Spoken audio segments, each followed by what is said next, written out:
Hey friend, welcome to another episode in the Revelation Project, chapter 17.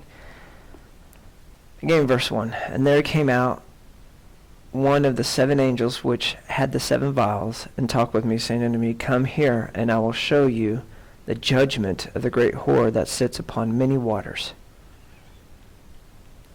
Okay, right out the gate. Here we have this interdimensional digital room of video library kind of concept. Like, it is so cool.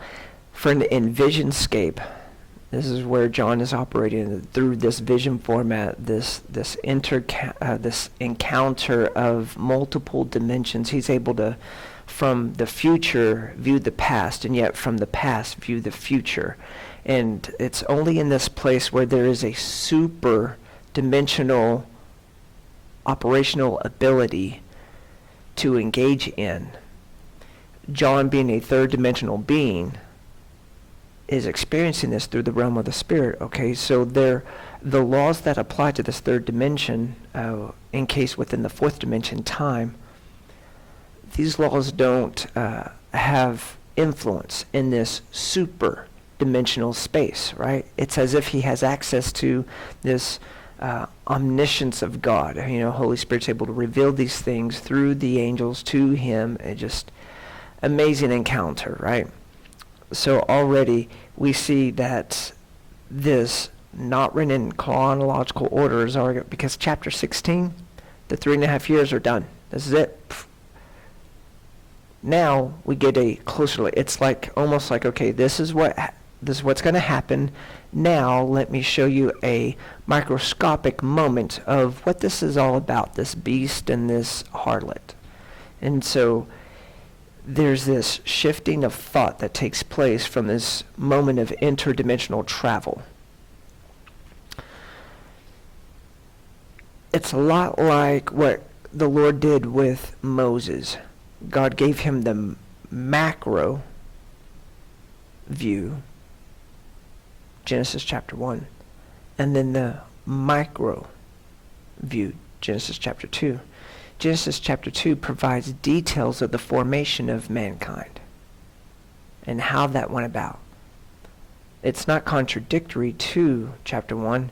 It's a microscopic view of that sixth day of when God formed man from the dust of the ground and created Eve from the rib of man. Okay, so here it is. In chronological order, 3.5 years is done. Now one of the angels takes John aside, is like, come here, I'll show you the mystery. And so this angel takes John into this interdimensional time-space moment where he can observe what this thing about this Babylon issue is all about. So, should I do verse 2? The great harlot, the great whore that sits upon many waters. Okay. With whom the kings of the earth have committed fornication, and the inhabitants of the earth have been made drunk with the wine of her fornication. Okay, so the waters. Okay, the waters represents many peoples, okay? Here throughout the book of Revelation, right? The beast that rises up out of many waters. The beast that rises up out of the multitudes of people. The sea of humanity, okay? So she's engaged in this activity upon the sea of humanity. Now, on the coin of Babylon, if Babylon were a coin, on one side you have the woman, the harlot, okay? There's three dominant women in the book of Revelation. The wife of the Lamb, the wife of God, Israel, and Babylon. So you've got the bride of Christ, who is the wife of the Lamb. You have the woman Israel, which we tackled in chapter 12. That's God's wife. And then you have Babylon, the other woman, the mistress, if you will. So you could say that each of these three women represents affections. The bride of Christ is the affection of Christ. This people group that are devoted lamb lovers. So we are a people group, but yet also a city. We are the New Jerusalem. We are a woman, okay?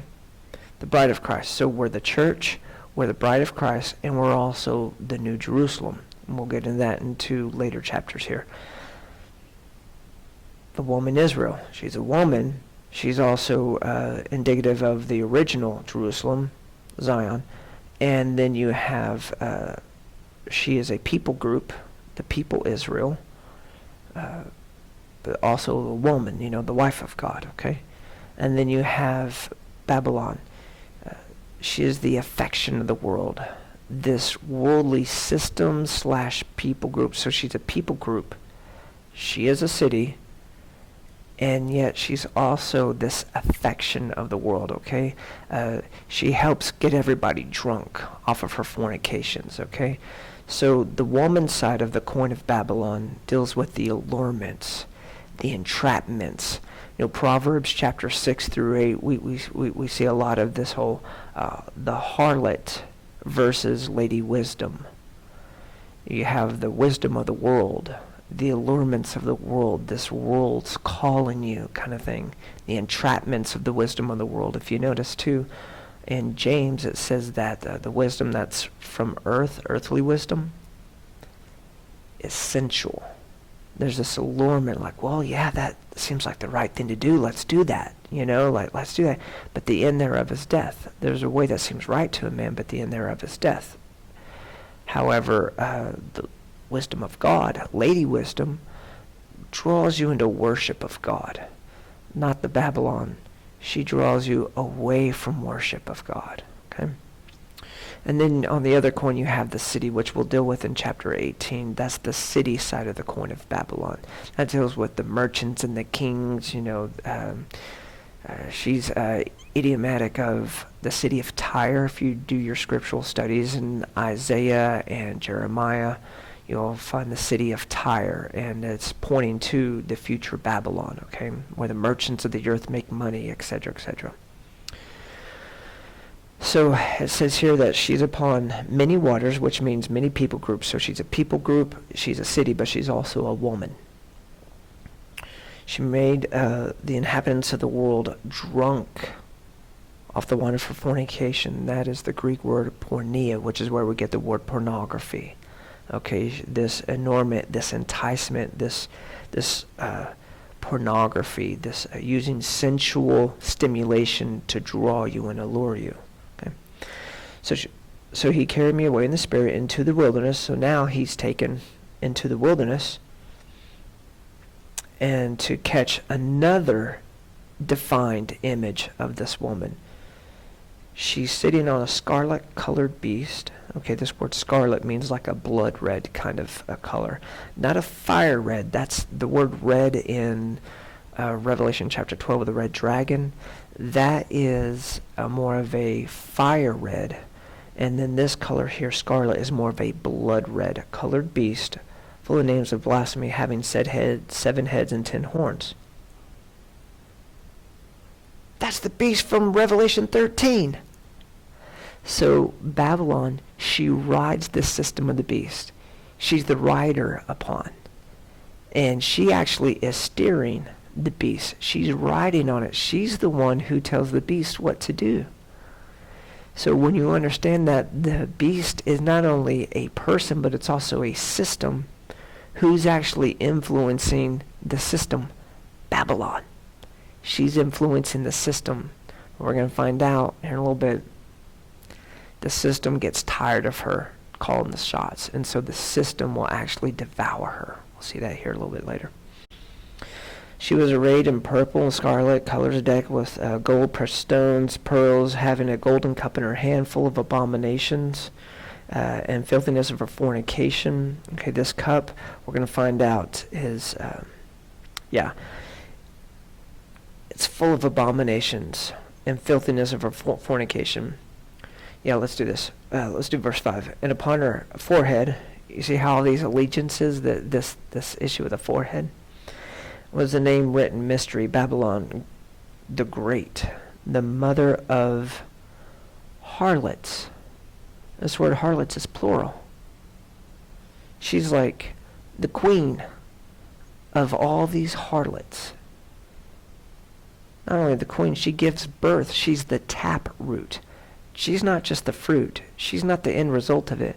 No, this particular influence is the origin. She's the mother. She is not just the fruit, not just the root, but she is the tap root. And abominations of the earth. Wow. She is the common taproot of all paganism.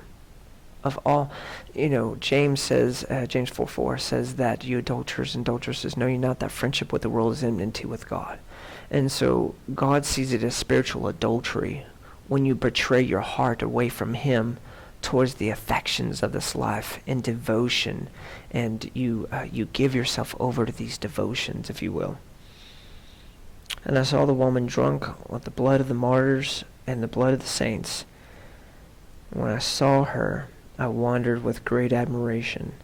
This wonderment of great admiration, this isn't like, oh wow, I admire her. No, this is like, oh my gosh, I am so taken in. This is such a powerful, influential force. This moment that he's beholding is just so captivating, and so like, wow, I can see how she'll rule everything, it feels like and seems like. Notice that she's drunk off the blood of the martyrs and off the saints. Okay, so she gets her kicks off of the persecution, the martyrdom of Christianity. Now, if you'll notice, most other religions get their kicks off persecuting Christianity. True paganism is against Christianity. True religions that are adherent with any measure of devotion will tell you, well, there are many ways to God. And they are opposed to what Jesus said in John 14:6, I am the way, the truth, the life. No one comes to the Father but by me.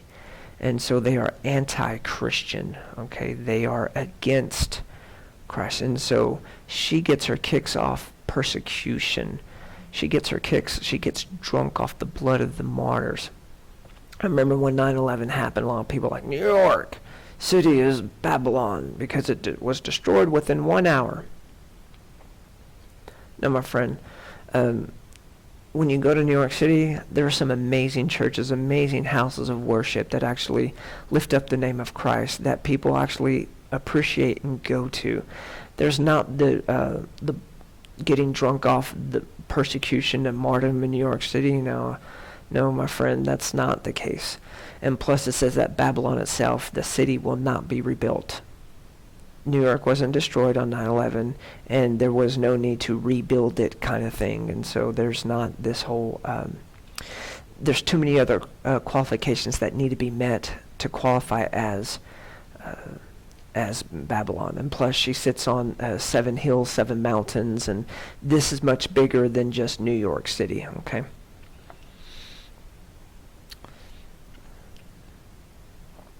And the angel said unto me, wherefore did you marvel? And I'll tell you a mystery of the woman and of the beast that carries her. So here we are. So we're going to peer into this interdimensional digital library, if you will, through the realm of the Spirit.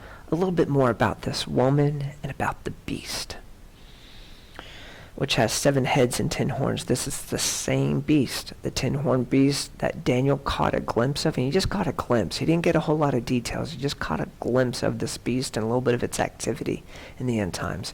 Well, Revelation 13 unpacks it a little bit more of its description. And the beast which you saw and is not shall ascend out of the bottomless pit. Wait, bottomless pit, what's that? Once again, remember, friend, the book of Revelation is not written in chronological order. You see, Satan, Lucifer, will be thrown into the bottomless pit in a future moment, but not right now. And so the reader, John writes these things assuming that the reader kind of already has this already read and will go back over it time and time again. You know, that you're supposed to read this, you're supposed to listen to it, you're supposed to meditate on it, and you're supposed to ingest it, if you will. And so he's letting you know there's a connection between the bottomless pit, the beast, and this system that's going out. Look at this, and go into perdition. Perdition, the son of perdition, is one of the titles of Antichrist. Okay, and and they that dwell on the earth shall wonder, whose names are not written in the book of life from the foundations of the world. Okay, so who are the people that are going to be marveled and taken in by all this? Those who are not written in the... You know who this is not going to take by surprise? Followers of Jesus. So let's say there's that moment happen, and you're here during the 3.5 years of horror, right?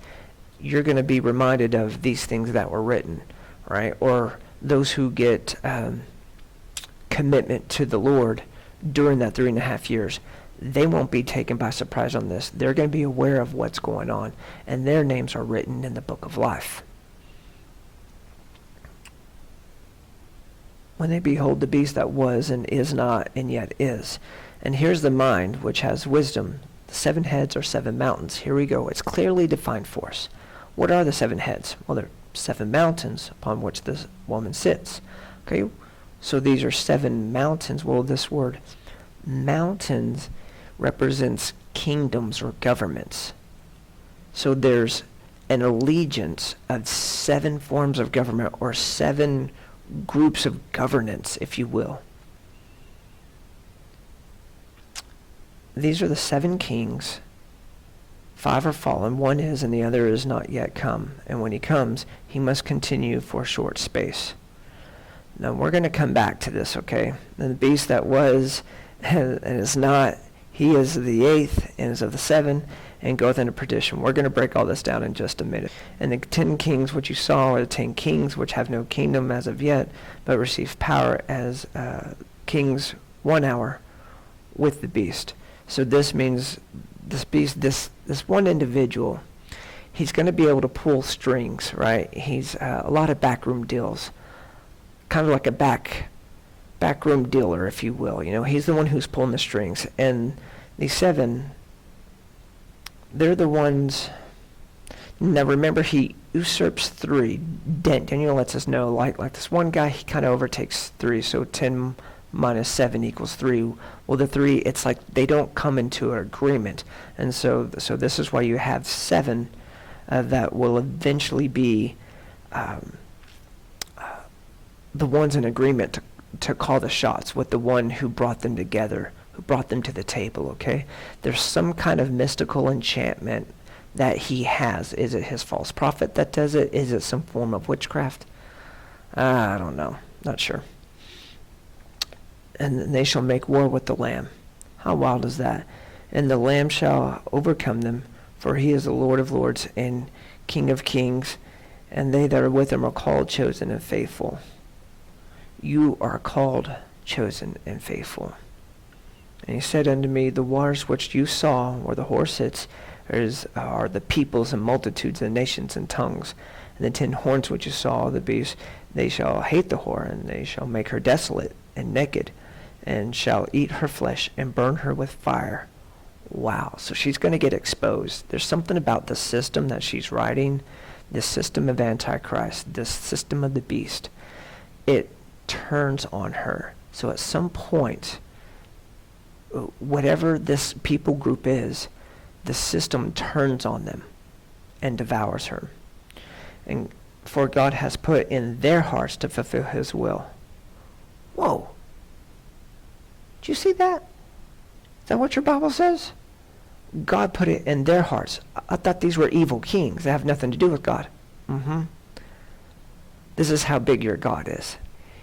Even in their destruction, they still play into God's perfect plan. How wild is that? How wild is that? And give their kingdom unto the beast until the words of God shall be fulfilled. And the woman which you saw is that great city which reigns over the kings of the earth. What is the city that reigns over the kings of the earth? You see that word, which reigneth over the kings of the earth? He's speaking to Rome in an idiomatic way.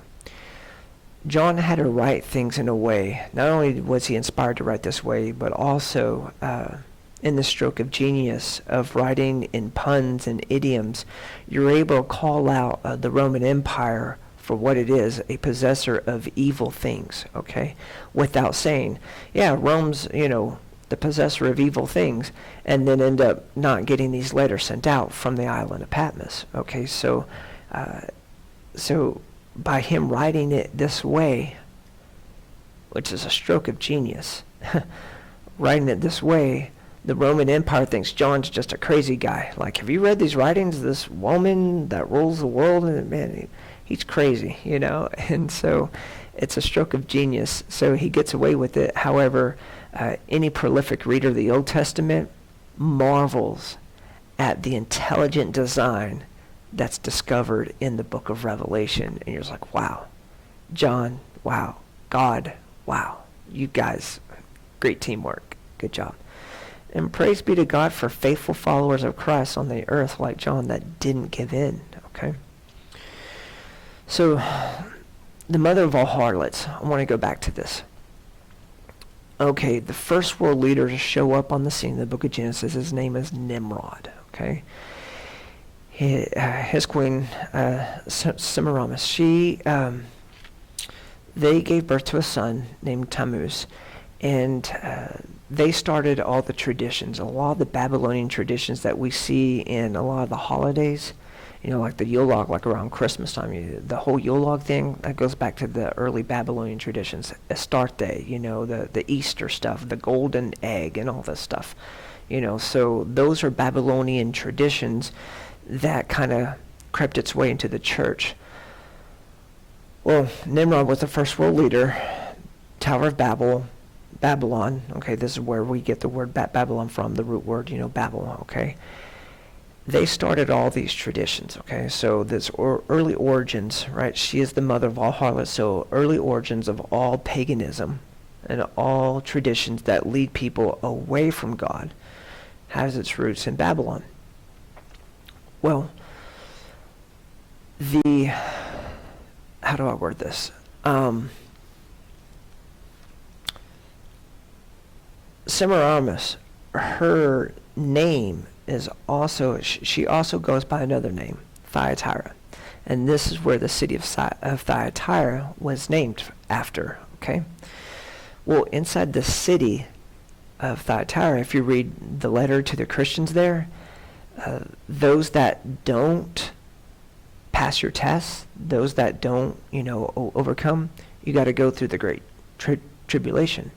So there's a group here that's warned, if you don't learn how to overcome, this Jezebel entity, this woman entity, is kind of idiomatic, if you will, as of Babylon. And if you give in to her ways of fornication, then you're going to be going through the great tribulation.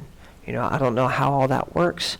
The Lord's got it all figured out, but it says that if you don't overcome, you're going to go through great tribulation that comes over the whole world concept. So it's like you got to make sure you keep yourself clean, right, and pure. So the church before Thyatira, if you remember, was Pergamum, Balaam. Remember, Balaam in the church age phase represents the married church. In the 300s, it began the Pergamum phase, okay, with Constantine. You had the 300s and 400s where Christians begin to marry the practices of the world, and pagan traditions, so that, while they practice, let's say the Yule log and the winter solstice and all this, we'll celebrate the birth of Christ. And in one way, it's like, while you do your thing, we'll do our thing. And as we can do our best to convert you, you can do it this way.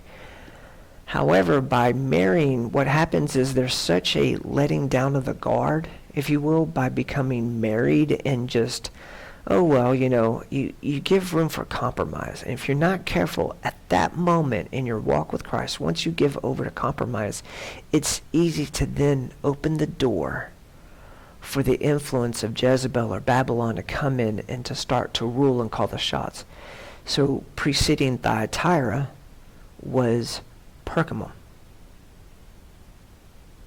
So you have this the mother, so if you want to track your way back up to the mother, you start with compromise. How crazy is that? How wow, amazing stroke of genius, the intelligent design, even within the letters of the churches, to human history, to even right here we see with Babylon and the way it's unfolding.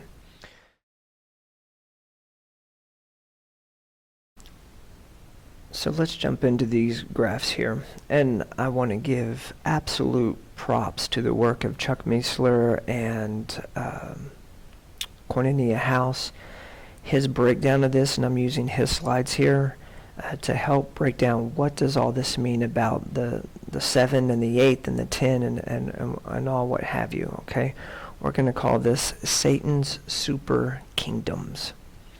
So Satan's super kingdoms. Here on the left you have the kingdoms: Egypt, Assyria, Babylon, Persia, Greece, Rome, and then this Rome too, if you will.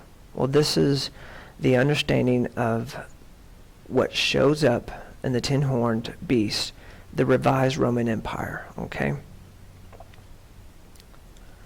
And there appeared another wonder in heaven. Okay, remember in chapter 12 we have this beast, okay, the 10 horns and 7 heads. This is also revealed to us in the book of Daniel and the book of Revelation 13. And this next slide here, Satan's super kingdoms, okay, the 7 super kingdoms. In Daniel chapter 4,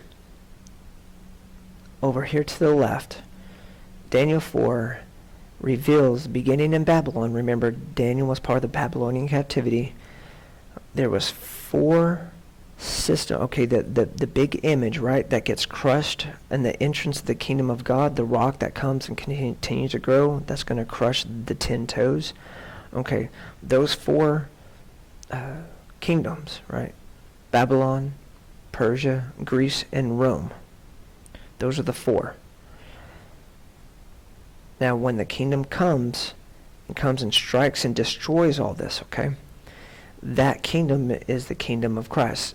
Christ is the stone that the builders rejected that continues to grow, and it's increased, presence of peace and kingdom. There shall be no end, etc., etc. Okay, that's from Daniel chapter 4.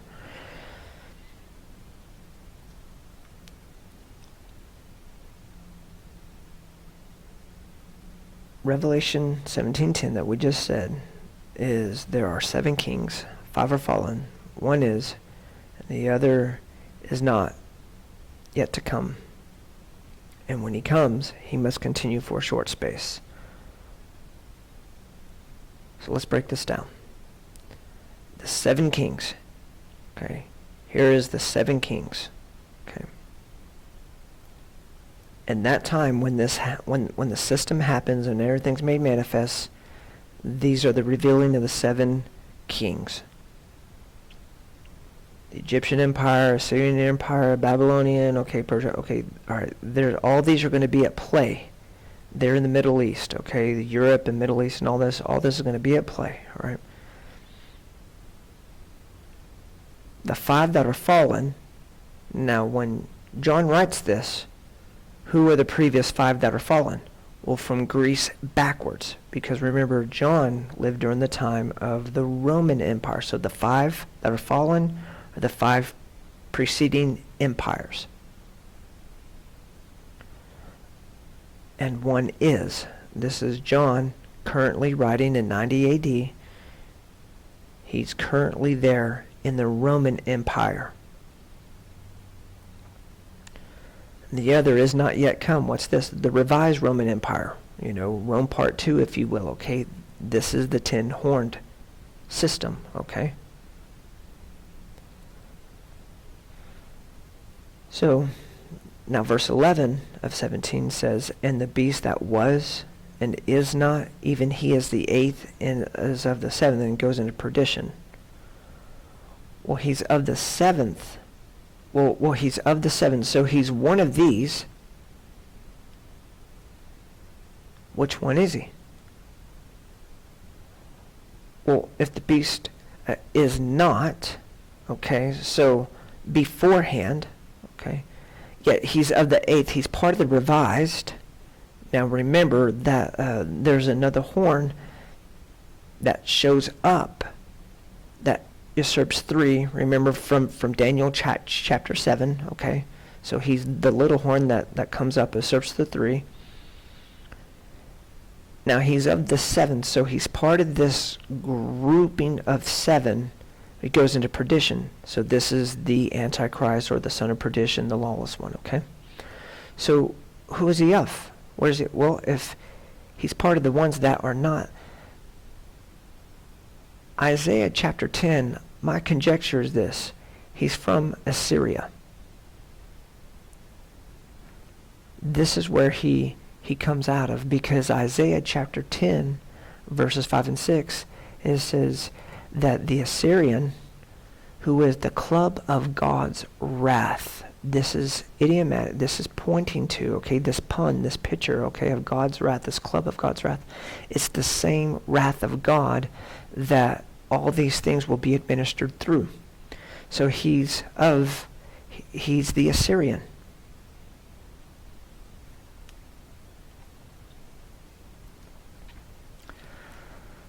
So friend, this is how I believe that this is all broken down, and how you can wrap your head around this great mystery, this great enigma.